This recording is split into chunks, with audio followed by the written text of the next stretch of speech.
1 kg ನಲ್ಲಿ ಮಾಡೋಂಥದ್ದನ್ನ ನಾವು ಇವತ್ತು ನೋಡೋಣ. ಅಂದರೆ 250 ಗ್ರಾಮ್ಸ್ ಇರೋದ್ರಿಂದ 4 ಸಾರಿ ಹಾಕಿದ್ರೆ 1 kg ಆಗ್ತಾ ಹೋಗುತ್ತೆ. ನೋಡಿ ಈಗ ರುಬ್ಬಕ್ಕೆ ಹಾಕ್ತಾ ಇದ್ದೀವಿ. ಇದು ನೀರು ಹಾಕಿ ಕಲಸಿರೋದು. ಇದಕ್ಕೆ ಯಾವುದೇ ಮಿಕ್ಸ್ ಮಾಡಬಾರ್ದು. ಅಕ್ಕಿ ಹಿಟ್ಟಾಗಲಿ ಮನೆ ಥರ ದೋಸೆ ಬರಬೇಕು ಅಂತಂದರೆ ಅದಕ್ಕೆ ಒಂದು ಅಕ್ಕಿ ಹಿಟ್ಟಾಗಲಿ ಮತ್ತು ಮೈದಾ ಹಿಟ್ಟಾಗಲಿ ಸೇರಿಸಬಾರ್ದು. ನಮ್ಮ ದೋಸೆಗೆ, ಬೇರೆಯವ್ರ ದೋಸೆಗೆ ಏನು ಅಂತ ನನಗೆ ಗೊತ್ತಿಲ್ಲ. ನೋಡಿ ದೋಸೆ ರೆಡಿ ಇದೆ.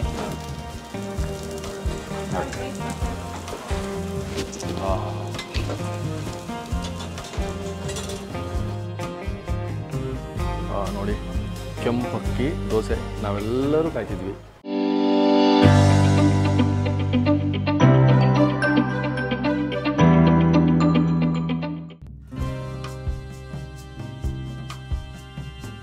ನಮಸ್ಕಾರ ವೀಕ್ಷಕರೇ, ನೋಡಿರಾ ಹಿಂದ್ಗಡೆ ಯಾವ ಕಾಡು ಮೇಡು ಮಲೆನಾಡು ಅಂದ್ಕೊಂಡಿದ್ದೀರಾ?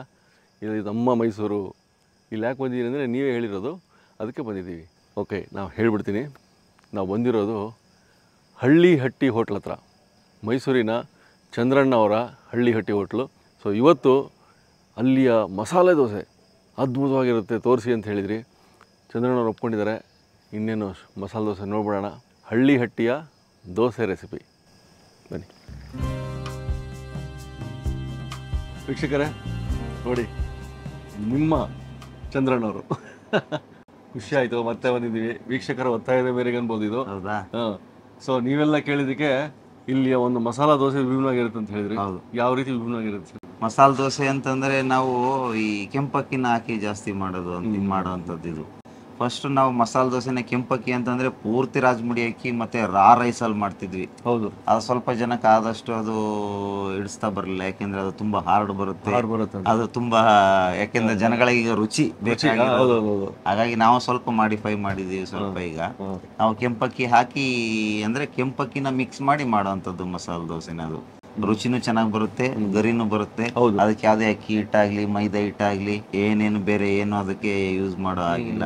ಈಗ ಏನ್ ಮಾಡ್ತಾರೆ ಅಂತಂದ್ರೆ ಅದು ಗರಿ ಬರೋದಕ್ಕೋಸ್ಕರ, ಒಂದು ಸ್ಟ್ರಕ್ಚರ್ ಬರೋದಕ್ಕೋಸ್ಕರ ಏನ್ ಮಾಡ್ತಾರೆ, ಅಕ್ಕಿ ಹಿಟ್ಟನ್ನ ಯೂಸ್ ಮಾಡ್ತಾರೆ. ಕರೆಕ್ಟ್. ಅದು ಅಷ್ಟು ದೋಸೆದು ಏನು ಸರಿ ಹೋಗಲ್ಲ. ದೋಸೆ ಮನೇಲಿ ನಾವ್ ಹೇಗ್ ಮಾಡ್ತೀವಿ, ಬರೀ ಅಕ್ಕಿ, ಉದ್ದಿನ ಬೇಳೆ, ಮೆಂತ್ಯ, ಇಷ್ಟಕ್ಕೆ ಏನ್ ಬೇಕು ಇಷ್ಟೇ ಹಾಕೊಂಡ್ ಮಾಡಿದ್ರೇನೆ ಅದು ಚಂದ. ಅದು ನಾವು ಚೆನ್ನಾಗಿ ಬರಲಿ, ಅದು ಗರಿ ಗರಿಯಾಗಿ ಬರಲಿ, ಕುರು ಅಂತ ಬರಲಿ ಅನ್ನೋದಕ್ಕೋಸ್ಕರ ನಾವು ಬೇರೆ ಬೇರೆ ಏನೇನೋ ಆ್ಯಡ್ ಮಾಡ್ತಾ ಹೋಗ್ತೀವಿ. ಅದ್ರದ್ದು ಅಷ್ಟು ಡೈಜೆಷನ್ಗೂ ಸ್ವಲ್ಪ ತೊಂದರೆನೇ ಅದು. ಹಾಗಾಗಿ ನಾವು ಏನು ಮೆಥಡಲ್ಲಿ ಮಾಡ್ತಾ ಇದೀವಿ ಆ ಮೆಥಡಲ್ಲಿ ನಾನು ಮಾಡಿ ತೋರಿಸ್ಬಿಡ್ತೀನಿ. ಡನ್ ಸರ್, ಎಲ್ಲರೂ ಗೊತ್ತಿದೆ. ಆಕ್ಚುಲಿ ಬಂದು ಹೋದವರು ಕೂಡ ಹೇಳ್ತಾರೆ. ಹೌದಾ? ಆ ಕೆಂಪಕ್ಕಿದ್ ಬೇಕು ನಮಗೆ ದೋಸೆ. ಇಲ್ಲ, ಇವತ್ತು ನಾನು ತೋರಿಸ್ಬಿಡ್ತೀನಿ. ಮಾಡೋಣ ಸರ್. ಸೊ ಮೊದಲನೇದಾಗಿ ನಾವು ಅಕ್ಕಿ ಯಾವ ತರ ನೆನೆಯಿಡೋದು ನೋಡಿಸ್ಕೊಡ್ತೀವಿ. ಇವತ್ತು ಎಷ್ಟು ಕೆಜಿ ಮನೆ ಹೇಳ್ತೀವಿ ಗೊತ್ತು ಸರ್? ಇವತ್ತು ಸುಮ್ಮನೆ ಸುಮಾರು ಜನ ಬಂದವರೆಲ್ಲ ಹೇಳಿದ್ದಾರೆ, ನೀವು 10 kg ಮಾಡಿದೀರಾ, 8 kg ಮಾಡಿದೀರಾ, ನಮ್ಗೆ ಹೆಂಗ್ ಗೊತ್ತಾಗ್ಬೇಕು ಮನೇಲಿ ಮಾಡೋರಿಗೆ ಅಂತ. ಅವ್ರು ಬಂದು ಹೇಳಿದ್ರಿ ಇಲ್ಲಿ. ಸುಮಾರು ಜನ ಹೇಳಿದ್ದಾರೆ. ಬರ್ತಾ ಇದಾರೆ ಸರ್ ನಮ್ಮ ವ್ಯೂವರ್ಸ್? ಬರ್ತಾ ಇದಾರೆ. ನೋಡಿ, ಮೈಸೂರಿಂದ ಬರೀ ತಿಂಡಿ ತಿನ್ನೋದಕ್ಕೋಸ್ಕರ, ಬೆಂಗಳೂರಿಂದ ಬರೀ ತಿಂಡಿ ತಿನ್ನಕೊಂಡು ಹೋಗೋಸ್ಕರನೇ ಬಂದಿದ್ದೀವಿ ಅಂತ ಸುಮಾರು ಜನ ಹೇಳಿದ್ದಾರೆ. ಹೌದಾ? ಈಗ ಬೆಂಗಳೂರು ಮೈಸೂರು 1.5 ತಾಸು ಜರ್ನಿ ಅಷ್ಟೇ, ತಿನ್ಕೊಂಡು ಹೋಗ್ಬೋದು. ಈಗ ಆ ತರ ಹೇಳ್ತಾ ಇದ್ದಾರೆ ಇವಾಗ. ಓಕೆ ಸರ್, ನೋಡ್ಬಿಡೋಣ. ಈಗ ಕೆಂಪು ಮಸಾಲಾ ದೋಸೆ ಫಸ್ಟ್, ಕೆಂಪಕ್ಕಿ ಮಸಾಲೆ ದೋಸೆ, ಕೆಂಪಕ್ಕಿ ಮಸಾಲೆ ದೋಸೆ ಫಸ್ಟ್ ಏನ್ ಮಾಡೋದು? ರಾಜಮುಡಿ ಅಕ್ಕಿ ನೋಡಿ. ಇದು ರಾಜಮುಡಿ ಅಕ್ಕಿ ನೋಡಿ. ಇದು ಓಕೆ. ಇದೇನು ಮಾಡ್ತಾ ಇದ್ದೀನಿ ಈಗ, ತುಂಬ ಜನ ಕೇಳ್ತಾರೆ, ನೀವು ಜಾಸ್ತಿ ಪ್ರಮಾಣದ 10 kg ಮಾಡಿದ್ರೆ ನಮ್ಗೆ ಅಳತೆ ಗೊತ್ತಾಗಲ್ಲ ಅಂತ. 1 kg ನಲ್ಲಿ ಮಾಡೋಂಥದ್ದನ್ನ ನಾವು ಇವತ್ತು ನೋಡೋಣ. 1 kg ಅಂತಂತಂದ್ರೆ ಈ ಟಂಬ್ಲರ್ ಏನಿದೆ, ಈ ಟಂಬ್ಲರ್ ಇದು 250 ml ಅಂದರೆ 250 ಗ್ರಾಮ್ಸ್ ಬರುತ್ತೆ. ಅಂದರೆ 250 ಗ್ರಾಮ್ಸ್ ಇರೋದ್ರಿಂದ 4 ಸಾರಿ ಹಾಕಿದ್ರೆ 1 kg ಆಗ್ತಾ ಹೋಗುತ್ತೆ. ಗೊತ್ತಾಯ್ತಲ್ವಾ? ನೋಡಿ ಹೀಗೆ 1 2 3 4 ಇದು 1 kg ರೈಸ್ ಆಯ್ತಲ್ಲ ಸರ್? ಇದು 1 kg ರೈಸ್ಗೆ ಬನ್ನಿ ತೋರಿಸ್ಕೊಡ್ತೀನಿ. ಉದ್ದಿನಬೇಳೆ ಎಷ್ಟು? ಇದು 1/4 kg ಅಂತಂತಂದ್ರೆ 1:4. ಹೌದು, 1:4. 1 kg ಉದ್ದಿನಬೇಳೆಗೆ 1 kg ಅಕ್ಕಿಗೆ 1/4 kg ಉದ್ದಿನಬೇಳೆ. ನೋಡಿ, 2 ಒಟ್ಟಿಗೆ ಹಾಕೋತಾ ಇದ್ದೀನಿ. ಇದು ಆಯ್ತಲ್ವಾ? ಅದು 1 kg ಅಕ್ಕಿ ಆಯಿತು, 1/4 kg ಉದ್ದಿನಬೇಳೆ ಆಯಿತು. ಇದಕ್ಕಿಂತ ಜಾಸ್ತಿ ಹಾಕೋದು ಬೇಡ, ಕಡಿಮೆ ಹಾಕೋದು ಬೇಡ. ಇದಾಯ್ತಲ್ವಾ? ಇದಕ್ಕೆ ಸ್ವಲ್ಪ ಇಷ್ಟೇ ಗರಿ ಬರೋದಕ್ಕೋಸ್ಕರ 1 ಹಿಡಿಯಷ್ಟು ಕಡಲೆಬೇಳೆ ಆಯ್ತಲ್ವಾ? ಅದಕ್ಕೆ ಸ್ವಲ್ಪ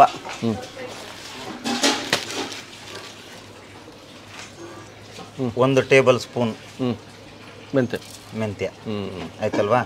ಇಷ್ಟೇ ದೋಸೆಗೆ ಬೇಕಾಗಿರೋಂಥದ್ದು. 1 kg ದೋಸೆ ಇದಕ್ಕೆ.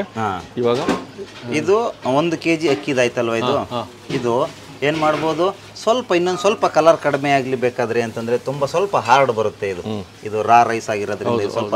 ಅದಕ್ಕಾದ್ರೆ ಬೇಕಾದ್ರೆ ಏನು ಮಾಡೋದು, ಸ್ವಲ್ಪ ದೋಸೆ ಅಕ್ಕಿಂತ ವೈಟ್ ರೈಸ್ ಬರುತ್ತಲ್ಲ, 1 ಲೋಟ ಈ ಕೆಂಪಕ್ಕಿನ ಕಡಿಮೆ ಮಾಡಿ ಅದನ್ನು ಬೇಕಾದರೆ ಮಿಕ್ಸ್ ಮಾಡ್ಕೋಬಹುದು. ನೀವು ಹೋಟ್ಲಲ್ಲಿ ಇಷ್ಟೇ ಮಾಡ್ತೀವಿ. ಒಂದೊಂದು ಸಾರಿ ರೈಸ್ ಏನಾದರೂ ನಮ್ಮದು ತುಂಬ ಒಂದೊಂದು ಸರಿ ಅನ್ಪಾಲಿಶ್ಡ್ ಬಂದ್ಬಿಡ್ತೀವಿ. ಒಂದೊಂದು ಸರಿ ಬಜಾರಲ್ಲಿ ಬಂದಾಗ ತುಂಬ ರೆಡ್ ಇದ್ದಾಗ ನಾವೇನು ಮಾಡ್ತೀವಿ, ಅದು ತೀರಾ ಕಲರ್ ಚೇಂಜ್ ಆಗುತ್ತೆ, ಗೋಧಿ ದೋಸೆ ಥರ ಬರುತ್ತೆ, ಮಸಾಲೆ ದೋಸೆ ಅನ್ಸಲ್ಲ. ಅವಾಗ ಏನು ಮಾಡ್ತೀವಿ ನಾವು, ಈ ಮಲ್ಲಿಗೆ ಅಕ್ಕಿ ಇತ್ತಲ್ಲ ನೋಡಿ, ಅದನ್ನು ಸ್ವಲ್ಪ ಮಿಕ್ಸ್ ಮಾಡ್ಕೋತೀವಿ, ಆಗ ಇನ್ನೂ ತುಂಬ ಚೆನ್ನಾಗಿ ಬರುತ್ತೆ. ಅವಾಗ ಮಾವ ಅವ್ರ ಮನೇಲಿ ರೈಸ್ ಬೆಳಿತಾರೆ, ಇದನ್ನ ಅವ್ರಲ್ಲಿಂದ ನಾನು ಕೊಂಡ್ಕೊಳ್ಳೋದು. ಬಜಾರಲ್ಲಿ ಸ್ವಲ್ಪ ಆದಷ್ಟು ಕಡಿಮೆ ಆಯ್ತಾ. ಅದಾಗಿದ್ರೆ ನಮ್ಮ ಮಾವ ಅವ್ರ ಮನೆಯದಾಗಿದ್ರೆ ನಾವು ಸ್ವಲ್ಪ ವೈಟ್ ರೈಸ್ ಯೂಸ್ ಮಾಡ್ತೀನಿ. ಇದು ಸ್ವಲ್ಪ ಪಾಲಿಶ್ ಇದೆ ಸ್ವಲ್ಪ ಇದು, ಹಾಗಾಗಿ ನಾನೇನು ಸ್ವಲ್ಪ ಇದಕ್ಕೇನು ಯೂಸ್ ಮಾಡ್ತಾ ಇಲ್ಲ, ಕಡಿಮೆ ಮಾಡಿದ್ದೀನಿ. ಇದು ಇಷ್ಟ ಆಯ್ತು. ಇದಕ್ಕೇನು ಮಾಡಬೇಕು, ಎಷ್ಟು ಉದ್ದಿನ ಬೇಳೆ ಹಾಕಿದ್ವಿ ಅಷ್ಟು ಏನು ಮಾಡ್ಕೋಬೇಕು, ಅವಲಕ್ಕಿ ಹಾಕೋಬೇಕು. ಅದನ್ನ ಸಪ್ರೇಟಾಗಿ ಹಾಕಿಟ್ಕೊಳ್ಳೋಣ. ನೆನೆ ಇಡೋದಕ್ಕೆ ಸಪ್ರೇಟ್, ಅದೇ ಸಪ್ರೇಟಾಗಿ ಇಡಬೇಕು, ಇದಿಷ್ಟು ಸಪ್ರೇಟಾಗಿ. ಓಕೆ, ಇವಾಗ ಇದಕ್ಕೆ ಎಷ್ಟು ಗಂಟೆ ನೆನೆ ಇಡ್ತೀರಾ? ಒಂದು 5 hours 6 hours ನೆನೆಬೇಕು. ಜಾಸ್ತಿ ನೆಂದ್ರೂ ಏನು ತೊಂದರೆ ಇಲ್ಲ. ಒಂದು 6 hours ನೆನೆ ಹಾಕ್ಬಿಡೋಣ. 6 hours ಅಷ್ಟೊತ್ತವರೆಗೆ ಸಂಜೆವರೆಗೆ ಆಗಿರುತ್ತೆ. ಸಂಜೆಗೆ ಅದನ್ನು ರುಬ್ಬಕ್ಕೆ ಹಾಕೋಣ. ಆದಷ್ಟು ಗ್ರೈಂಡ್ರಲ್ಲಿ ಹಾಕಿದ್ರೇ ಚೆನ್ನಾಗಿ ಬರೋದು. ನಿಮಗೆ ಮಿಕ್ಸರಲ್ಲಾದರೆ ಅಷ್ಟು ಚೆನ್ನಾಗಿ ಬರಲ್ಲ, ಮೊದಲೇ ಹೇಳಿದ್ದೀನಿ ನಾನು. ಅದು ಹಾಗಾಗಿ ಇಷ್ಟು ಇದಕ್ಕೆ ನಾನು ಬೇಕಾದ್ರೆ ಹಾಕಿ ತೋರಿಸ್ತೀನಿ. 1 ಲೋಟ ಅವಲಕ್ಕಿ, 1/4 kg ಅಷ್ಟು ಉದ್ದಿನ ಬೇಳೆ ಹಾಕಿದ್ವಲ್ವಾ, ಅಷ್ಟೇ ಪ್ರಮಾಣದಲ್ಲಿ ಅವಲಕ್ಕಿ. ಬಟ್ ಇದನ್ನ ಸಪ್ರೇಟ್ ಆಗಿ ಇದ್ರ ಜೊತೆ ನೆನೆಸಬಾರ್ದು, ಗೊತ್ತಾಯ್ತಲ್ವಾ. ಇದನ್ನ ನೆನೆಸಿ 2 hours ಆದಮೇಲೆ ಇದನ್ನ ನೆನೆಸ್ಕೋಬೇಕು. ಓಕೆ, ಯಾಕೆಂದ್ರೆ ಅವಲಕ್ಕಿ ಏನಾಗುತ್ತೆ, ಎಲ್ಲ ಹಿಟ್ಟು ಥರ ಆಗೋಗಿರುತ್ತೆ, ಪೇಸ್ಟ್ ಥರ ಆಗಿಬಿಟ್ಟಿರುತ್ತೆ ಅವಾಗ. ಹಾಗಾಗಿ ಇದನ್ನ ಸ್ವಲ್ಪ ಇನ್ನೇನು ರುಬ್ಬೋದೊಂದು 2 hours ಅನ್ನಬೇಕಾದ್ರೆ ಇದನ್ನ ತೊಳೆದಿಟ್ಕೋಬೇಕು. ಇದು ಓಕೆ. ಮತ್ತೆ ಈಗ ಒಂದು 4 ಸರಿ ತೊಳೆದಿಟ್ಕೋಬೇಕು ನೀಟಾಗಿ. ಇದನ್ನ 4 ಸರಿ ತೊಳೆದಿಟ್ಕೊಂಡ್ಬಿಟ್ಟು ನೀರಲ್ಲಿ ಹಾಕಿ ನೆನೆಸಿಟ್ಬಿಟ್ರೆ ಈಗ ಅದ್ರ ಪಾಡ ನೆನೀತಾ ಇರುತ್ತೆ. ಸಂಜೆ ಒಂದು 5 ಗಂಟೆ ಅಷ್ಟೊತ್ತಿಗೆಲ್ಲ ರುಬ್ಬಿಟ್ಟು ಆಮೇಲೆ ಒಂದು 12 hours ರಾತ್ರಿ ರುಬ್ಬಿಟ್ರೆ ಒಂದು 7 ಗಂಟೆ ಆಗುತ್ತೆ ರುಬ್ಬೋದು. 7 ಗಂಟೆಗೆ ರುಬ್ಬಾಕಿರೋದನ್ನ ಅಂದರೆ ನಮ್ಮ ಏನಿದೆ ಗ್ರೈಂಡ್ರಿಂದ ತೆಗೆದು ಒಂದು ಪಾತ್ರೆನಲ್ಲಿ ಹಾಕಿ ಉಪ್ಪು ಹಾಕಿ ಎಷ್ಟು ಬೇಕೋ ಅದಕ್ಕೆ ಬೇಕಾದಷ್ಟು ಉಪ್ಪು ಹಾಕಿ ಕಲಸಿಟ್ರೆ ಬೆಳಿಗ್ಗೆವರೆಗೆ ಫರ್ಮೆಂಟೇಷನ್ ಆಗಿರುತ್ತೆ. ಅವಾಗ ಬಂದಮೇಲೆ ಅದನ್ನ ನೀಟಾಗಿ ಅದನ್ನ ದೋಸೆ ಹಾಕೋಬೋದು. ಯಾವ ಅದಕ್ಕೆ ಬೇಕು ಸ್ವಲ್ಪ ನೀರು ಹಾಕಿ, ಯಾವ ಅದಕ್ಕೆ ಬೇಕು ಕಲಿಸ್ಕೊಂಡು ಅದನ್ನ ದೋಸೆ ಹಾಕೋಬೋದು. ಅದು ನೋಡ್ಬಿಡೋಣ, ನೋಡಿ ತೋರಿಸ್ಕೊಡ್ತೀನಿ. ಓಕೆ ನೋಡಿ, ಈಗ ಇದು ನಾವು ಏನು 1 kg ಅಕ್ಕಿ ಮತ್ತು 1/4 kg ಉದ್ದಿನ ಬೇಳೆನ ನೆನೆಸಿದ್ವಿ, ಸ್ವಲ್ಪ ಮೆಂತ್ಯ ಹಾಕಿ, ಸ್ವಲ್ಪ ಕಡಲೆಬೇಳೆ ಹಾಕಿ, ಅದು ಈಗ ಒಂದು 6 hours ನೆಂದಿದೆ. ಈಗ 6 hours ಆದ ನಂತರ ಈಗ ಅದನ್ನು ರುಬ್ಕೊಳ್ಳೋದಕ್ಕೆ ಹಾಕೋಣ. ಈಗ ನೋಡಿ, ಈಗ ರುಬ್ಬಕ್ಕೆ ಹಾಕ್ತಾ ಇದ್ದೀವಿ.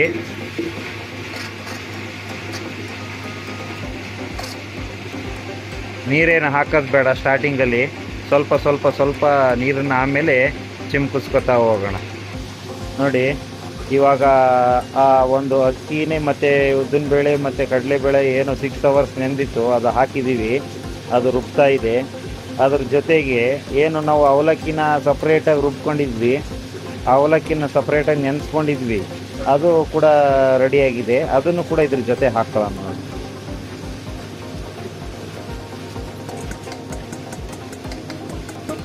ಇವಾಗೇನು ಸದ್ಯಕ್ಕೆ ನೀರು ಹಾಕೋದು ಬೇಡ. ಒಂದು 2 ನಿಮಿಷ ಆದಮೇಲೆ ಸ್ವಲ್ಪ ನೀರು ಹಾಕ್ಕೊಳ್ಳೋಣ. ನೋಡಿ, ಇವಾಗ ಸ್ವಲ್ಪ ಗಟ್ಟಿ ಆದಂಗೆ ಆಗ್ತಾ ಇದೆ. ಆವಾಗ ಸ್ವಲ್ಪ ಸ್ವಲ್ಪ ಸ್ವಲ್ಪ ಸ್ವಲ್ಪ ನೀರನ್ನ ಹಾಕೋಣ. ಇದೇ ರೀತಿ ರುಬ್ತಾ ಇರಲಿ. ರುಬ್ತಾ ರುಬ್ತಾ ರುಬ್ತಾ ರುಬ್ತಾ ರುಬ್ತಾ ನಾವು ಎಷ್ಟು ಬೇಕು ಅಷ್ಟನ್ನ ಹಾಕ್ಕೊಳ್ಳೋಣ. ಆದಷ್ಟು ಗ್ರೈಂಡ್ರಲ್ಲೇ ರುಬ್ಬಿದ್ರೆ ಒಳ್ಳೆಯದು. ಯಾಕೆಂದರೆ ಇದು ಚೆನ್ನಾಗಿ ಅದರಲ್ಲಿರೋ ಅಂಶನೆಲ್ಲ ಹೊರಗಡೆ ತೆಗೆಯುತ್ತೆ. ಈ ಮಿಕ್ಸರಲ್ಲಾದರೆ ಅದು ಕತ್ತರಿಸುತ್ತೆ, ಅಷ್ಟು ರುಚಿ ಬರಲ್ಲ, ಮತ್ತು ಆ ಉದ್ದಿನ ಬೇಳೆ ಚೆನ್ನಾಗಿ ಉದುಗು ಬರಲ್ಲ.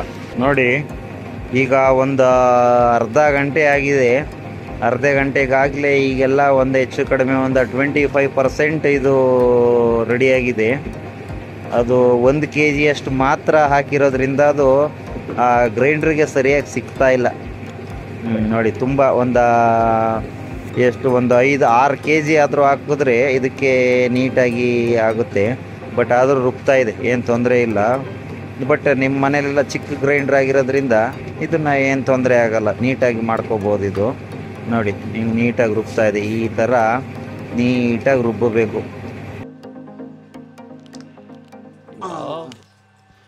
ನೋಡಿ ಸಿದ್ದಣ್ಣ ಅವ್ರು ಇದ್ದಿದ್ದಾರೆ, ಚಂದ್ರಣ್ಣ ಅವ್ರ ಮಗ ಸಿದ್ದಣ್ಣ. ನೋಡಿ ಇವೆ ಹಳ್ಳಿಗಟ್ಟಿಯವರ ಹಸುಗಳು. ಹಾಲನ್ನು ಇಲ್ಲಿಂದನೇ ತರೋದು.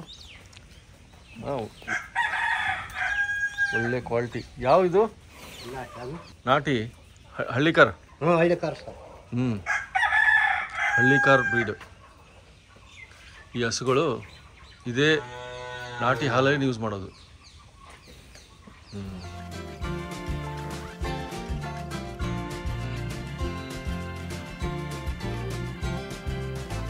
ನೋಡಿ ನಿನ್ನೆ ಹೈಟನ್ನ ಕಲಿಸಿದ್ವಲ್ಲ, ಇದು ನಿನ್ನೆ ರುಬ್ಬಿದ್ವಲ್ಲ, ಅದು ನಿಮ್ಗೆ ಇವತ್ತು 1 kg ತೋರಿಸಿದ್ದು. ನಾವು ನಿನ್ನೆ ಜಾಸ್ತಿ ರುಬ್ಬಿದ್ವಿ. ಆ ರುಬ್ಬಿರೋದ್ರಲ್ಲಿ ಒಂದು ಮಾತ್ರ ನಿಮ್ಗೆ ತೋರಿಸ್ತಾ ಇದ್ದೀನಿ. ಇದು ನೋಡಿ, ಇದಾಯ್ತಲ್ವ, ಇದು ನಿನ್ನೆ ರುಬ್ಬಿದ್ದಂಥದ್ದು ಹಿಟ್ಟು. ಇಷ್ಟು ಗಟ್ಟಿ ಬರುತ್ತೆ ನಮಗೆ ಅದು, ಆಯ್ತಲ್ವಾ? ಇದು ಈ ಥರ ಗಟ್ಟಿ ಬರುತ್ತೆ. ಇದಕ್ಕೆ ಏನು ಮಾಡಬೇಕು, ನಾವು ನೀರು ಹಾಕಿ ಎಷ್ಟು ತೆಳಬೇಕು ನಮಗೆ ಅಷ್ಟು ತೆಳುದಲ್ಲಿ ನಾವು ಕಲಿಸ್ಕೊತಾ ಇದ್ದೀವಿ ಅಷ್ಟೇ. ನೀರು ಹಾಕೊಂಡು ಇದನ್ನ ಕಲಸಿರೋದನ್ನು ತೋರಿಸ್ತೀನಿ ಬನ್ನಿ. ಇದು ನೀರು ಹಾಕಿ ಕಲಸಿರೋದು. ಇದಕ್ಕೆ ಯಾವುದೇ ಮಿಕ್ಸ್ ಮಾಡಬಾರ್ದು. ಅಕ್ಕಿ ಹಿಟ್ಟಾಗಲಿ, ಮನೆ ಥರ ದೋಸೆ ಬರಬೇಕು ಅಂತಂದರೆ ಅದಕ್ಕೆ ಒಂದು ಅಕ್ಕಿ ಹಿಟ್ಟಾಗಲಿ ಮತ್ತು ಮೈದಾ ಹಿಟ್ಟಾಗಲಿ ಸೇರಿಸಬಾರ್ದು. ನಮ್ಮ ದೋಸೆಗೆ, ಬೇರೆಯವ್ರ ದೋಸೆಗೆ ಏನು ಅಂತ ನನಗೆ ಗೊತ್ತಿಲ್ಲ. ನಾವು ಯಾವುದೇ ರೀತಿ ಇದಕ್ಕೆ ಏನು ಮಿಕ್ಸ್ ಮಾಡಿಲ್ಲ, ಕಲಸಿಟ್ಕೊಂಡಿದ್ದೀವಿ ಅಷ್ಟೇ ಕನ್ಸಿಸ್ಟೆನ್ಸಿಲಿ. ಈಗ ನಿಮ್ಗೆ ಒಂದೆರಡು ದೋಸೆ ಹಾಕಿ ತೋರಿಸ್ತೀನಿ ಬನ್ನಿ.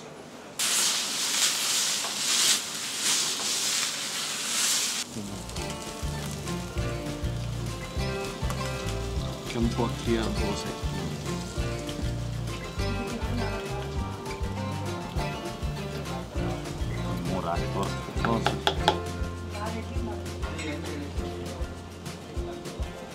ನೋಡಿ, ಇದಕ್ಕೆ ಎಣ್ಣೆ ಪ್ಲಸ್ ತುಪ್ಪ, 50% ಎಣ್ಣೆ 50% ತುಪ್ಪ. ಎಣ್ಣೆ ತುಪ್ಪ ಸಪ್ರೇಟ್ ಏನಾಗಿ ನಾವೆರಡು ಒಟ್ಟಿಗೆ ಮಿಕ್ಸ್ ಮಾಡ್ಕೊತೀವಿ. ನೋಡಿ, ಸ್ವಲ್ಪ ಧಾರಾಳವಾಗಿ ಹಾಕೋಣ.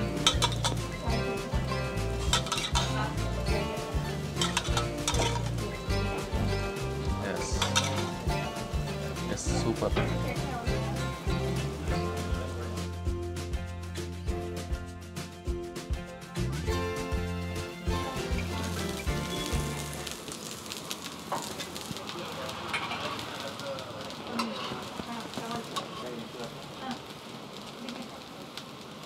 ತುಪ್ಪದಲ್ಲಿ ಮುಳುಗಿ ಹೇಳ್ತಾ ಇದೆ.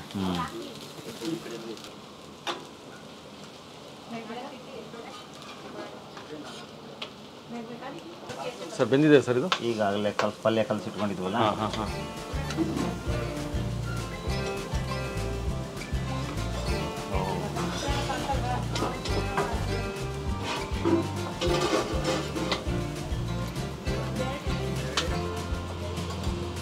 ಸ್ವಲ್ಪ ಗರಿಯಾಗಿ. ಮುಂದಿನ ಎಪಿಸೋಡ್ ಇದೆ ನೋಡಿ. ಈಗ ದೋಸೆ ರೆಡಿ ಇದೆ ನೋಡಿ.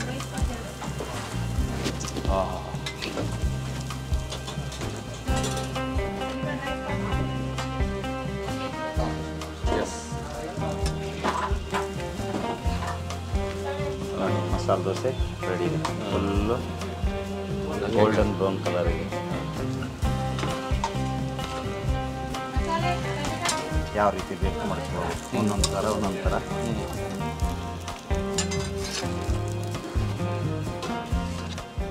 ನಮಸ್ಕಾರ, ನನ್ನ ಹೆಸರು ಮೈಸೂರು ಗುರು ಅಂತ. ಫುಡ್ಡು ಎಲ್ಲ ಕಡೆ ದುಡ್ಡು ಕೊಟ್ಟರೆ ಸಿಗುತ್ತೆ. ಬಟ್ ಒಂದು ಹೆಲ್ತಿ ಫುಡ್ ಬೇಕು ಅಂದರೆ ನಾವು ಮೈಸೂರಲ್ಲಿ ಬೆಟ್ಟದ ತಪ್ಪಲಲ್ಲಿರೋವಂಥ ಹಳ್ಳಿಹಟ್ಟಿ ಚಂದ್ರಶೇಖರ್ ಅವ್ರ ಹತ್ರ ಬಂದರೆ ಒಂದು ಹೆಲ್ತಿ ಫುಡ್ ಸಿಗ್ತದೆ. ಇಲ್ಲಿ ತಿಂದರೆ ನಿಮ್ಗೆ ಯಾವುದೇ ಥರ ಅಸಿಡಿಟಿ ಆಗಲಿ ಇನ್ನೊಂದಾಗಲಿ ಏನೂ ಆಗೋಲ್ಲ. ಒಂದು ಒಳ್ಳೆ ಫುಡ್ಡು ಕಣ್ಣು ಮುಚ್ಕೊಂಡು ಬಂದು ತುಂಬ ಶುಚಿರುಚಿಯಾಗಿದೆ, ಬಂದು ತಿನ್ಬೋದು. ನೀವು ಕೊಡೋ ಕಾಸಿಗೆ ವರ್ತು. ನೋಡಿ, ಕೆಂಪಕ್ಕಿ ದೋಸೆ ನಾವೆಲ್ಲರೂ ಕಾಯ್ತಿದ್ವಿ. ಈ ಥರ ಇರುತ್ತೆ, ಹಟ್ಟಿದ್ದು. ಅದರೊಟ್ಟಿಗೆ ಒಂದು ಚಟ್ನಿ. ಈ ಚಟ್ನಿ ನಾವು ಆಗಲೇ ತೋರಿಸಿದ್ವಿ. ಬಟ್ ನಾವು ಇವತ್ತು ಫುಲ್ ಕಾನ್ಸಂಟ್ರೇಷನ್ನು ಈ ಒಂದು ಮಧ್ಯ ಭಾಗದಲ್ಲಿದೆ. ಕಟ್ ಮಾಡಿಕೊಂಡು ತಿನ್ಬಿಡೋದೆ. ನೋಡ್ರಿ, ಕ್ರಿಸ್ಪಿನೆಸ್ಸು.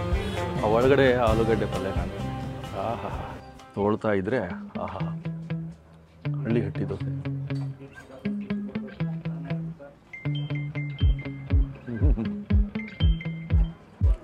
ರುಚಿ ಎಲ್ಲೆಲ್ಲ ಅಡಗಿರ್ತದೆ. ನಾವು ಹುಡುಕೊಂಡು ಹೋಗ್ಬೇಕು, ಅದು ನಮ್ಮನ್ನು ಸೇರ್ತದೋ ಗೊತ್ತಿಲ್ಲ. ಆದರೆ ರುಚಿಯ ಅನ್ವೇಷಣೆಯಲ್ಲಿ ಒಂದು ನೆಕ್ಸ್ಟ್ ಲೆವೆಲ್ ಅಂತ ಹೇಳ್ಬೋದು. ಅದ್ಭುತವಾದ ರುಚಿ, ಎರಡು ಮಾತಿಲ್ಲ. ಆಹಾ, ತುಪ್ಪದ ಲೇಪನ, ಈರುಳ್ಳಿ, ಉಳ್ಳಾಗಡ್ಡಿ ನೋಡಿ. ಆಲೂಗಡ್ಡೆ ಪಲ್ಯ ಒಟ್ಟಿಗೆ ದೋಸೆ ತಿಂತಿದ್ರೆ ಆ ಮಸಾಲ ದೋಸೆಗೆ ಒಂದು ಮೆರುಗಿರ್ತದೆ. ಅದರೊಟ್ಟಿಗೆ ನಮ್ಮ ಹಳ್ಳಿ ಹಟ್ಟಿ ಕೆಂಪಕ್ಕಿ ಮಸಾಲ ದೋಸೆ. ಇದಕ್ಕಾಗಿ ನೀವೆಲ್ಲ ಕಾಯ್ತಾ ಇದ್ದೀರಿ, ರೆಸಿಪಿ ನೋಡಿಬಿಟ್ಟಿದ್ದೀರಿ, ಮನೇಲಿ ಮಾಡ್ಕೋಬೋದು ಈಗ. ಆಹಾ, ಈಗ ಆ ಒಂದು ಆಲೂಗಡ್ಡೆ ಪಲ್ಯ ಕೊಟ್ಟಿರೋ ಚಟ್ನಿ ಒಟ್ಟಿಗೆ ಒಂದೇ ಒಂದು ತುತ್ತು. ಆಹಾ,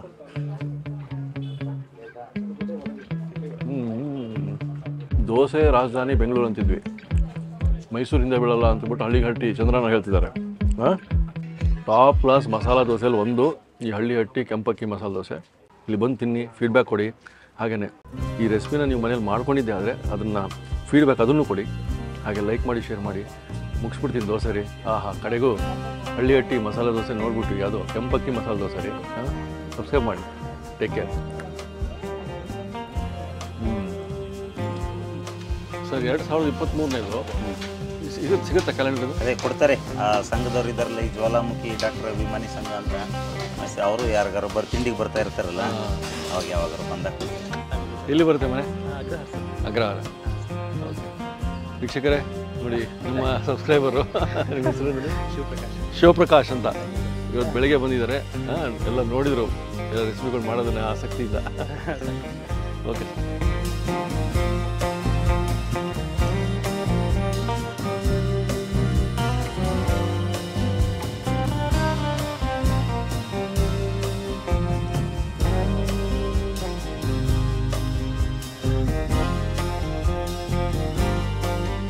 ಇನ್ನೂ ಅನೇಕ ಸ್ವಾದಿಷ್ಟ ರೆಸಿಪಿಗಳಿಗಾಗಿ ಸಬ್ಸ್ಕ್ರೈಬ್ ಮಾಡುವುದನ್ನು ಮರೆಯಬೇಡಿ.